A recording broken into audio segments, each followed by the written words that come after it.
तब भाई लोग और उनकर बहन लोग कैसन बानी आप सब। बिहार यूपी के प्यार के किस्सन के पागलपन के इजहार करे वाली हसीन दिलरुबा एक बार फिर से वापस आ गई बाड़ी। जौन पिछली बार आयल रहली तो अपनी आशिक नील के जान लेके चल गई रहली और अपन दूसर आशिक अर्थात अपन पति ऋषभ सक्सेना उर्फ ऋषु के हाथ कटवा देले रहली। तब बात करल जात बानी हम तापसी पन्नू के मुख्य भूमिका वाली फिल्म हसीन दिलरुबा। अब एगो नया सीक्वल फिर आयल हसीन दिलरुबा के ओटीटी प्लेटफॉर्म नेटफ्लिक्स पर रिलीज कर दियल गई बा। कनिका ढिलन के कहानी एहू बार कुछ वही लाइन पर बा कि उ स्त्री ह कुछ कर सकेले, लेकिन ए बार कनिका सच में ठान लेले बाने कि हसीना के वाकई दिलरुबा बनावल जा। किरदार के काले स्याही की ओर ढकेलल गई बा। विक्की कौशल के फिल्म 12th फेल में मिलल हालिया सफलता की बाद दर्शक उनके किरदार के थोड़ा अधिक पसंद कर सकत बारे। बाकी कहानी बा हिचकोला खात आगे बढ़ता। अपने मक्ष के सीन रमेश शिल्पी के फिल्म शान और राकेश रोशन के फिल्म खून भरी मांग के अरसा बाद फिर से एक्शन में दिखाई देता। तो कहानी सस्पेंस से भरपूर बा, लेकिन रोमांस के नाम पे ठगाई महसूस होखेला। दिनेश पंडित के किताब के हिसाब से क्राइम करे के तरीका और पुलिस के वो हिसाब से मुजरिम तलाश करे के तरीका ई ज्यादा हजम नहीं खे होत।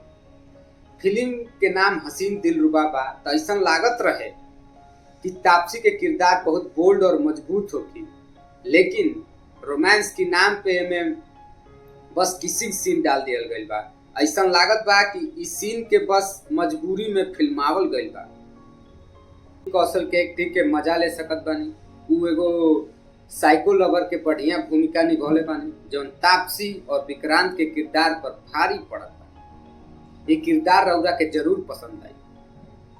अगर रउरा फर्स्ट पार्ट देखले बानी और कहानी के आगे देखल के चाहत बानी तो देख सकत बानी। फिल्म में सबसे बेहतरीन बात ई बा कि 1980 में रिलीज भइल कर्ज के गाना हसीन दिलरुबा के में यूज कइल गइल बा। आई गाना में समा बांध देता। हालांकि ये बार आदित्य श्रीवास्तव के किरदार पर कैंची चला दियल गइल बा। पहले बेर दिखाई देते ही कहानी के नया करवट दिलचस्प लागत बा। बाद में उनकर फोकस जिमी शेरगी ले बाने और हर अहम बात पे पहले गैस के गोली खाए वाला मोंटू चाचा जब अपनी पर्स में भतीजा नील के फोटो लेके चलत बाने तो ई कहानी के ताप बढ़ा देता हूँ।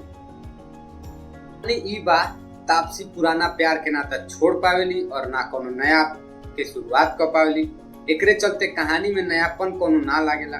तापसी और विक्रांत आपस में मिले खातिर फिर हुए संघर्ष करत रहल बालो। यही बीच सनी कौशल के एंट्री होखेला। अभिमन्यु रानी के प्यार में पड़ल रहले और रानी ऋषु के प्यार में। यही बीच एगो नया कैरेक्टर आवता जेकर नाम पूनम बा। उ खाली ऋषु से शारीरिक संबंध बनावे खातिर उतावला हो रहल बाड़ी। ये सबके बीच आपके सनी कौशल के कैरेक्टर जौन बा उ आप सबके बांध के राखी और ये फिल्म जौन बा आगरा में ही सिमट के रह जाता। ये फिल्म के अगर स्टार के बात कल जा तो 5 में से केवल 2 स्टार मिली। कई जगह सीन जौन बा ऐसन बा जौन रिलेटेबल नहीं थे। सीन एकदम मूर्खतापूर्ण लागेला, जैसे मोंटू चाचा पूरा ऋषु के खोजा ताने पूरा शहर में और ऋषु बाड़े डिलीवरी बॉय के काम करत ताने जौन की सबकी नजर में आ गई। कुछ सीन जल्दीबाजी में कल गई बा जौन की असंतोषजनक और अनौपचारिक बा। सकारात्मक ई बा कि अभिनेत्रियों ने जो में रोल निभैले बालो उ बखूबी और एकदम झकास निभैले बालो। कभी कभी आशा तो दिखता, लेकिन एमे समय समय पर उ खत्म हो जाता। तो कुल मिला के पिक्चर जौन बा सस्पेंस और प्यार से भरल बा।